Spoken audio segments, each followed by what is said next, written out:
అమర్యాద అవిధేయతను పుట్టిస్తే నిజమైన గౌరవం విధేయతను పుట్టిస్తుంది, ప్రోత్సహిస్తుంది.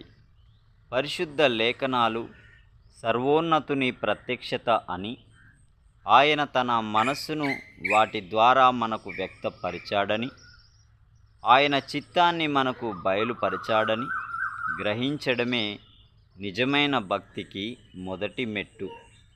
బైబిల్ దేవుని వాక్యమని, దానిలోని కట్టడలు సర్వశక్తిమంతుడైన వాని కట్టడలని మనం గమనించాలి.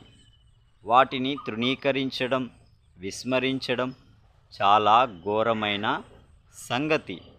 స్వయంగా సృష్టికర్త అయిన దేవుడే మన ఆత్మల క్షేమాభివృద్ధి కోసం బైబిల్ను అనుగ్రహించాడు అని మనం నమ్మాలి.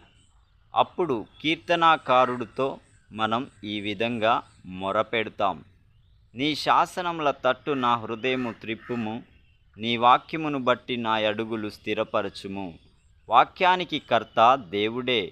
ఆయన సార్వభౌమత్వాన్ని నమ్మితే వాక్యంలో మనకు నచ్చిన శాసనాలను, కట్టడలను మాత్రమే ఆమోదించి, మనకు నచ్చని వాటిని తిరస్కరించడం అనేది ఇక ఎన్నడూ జరగదు.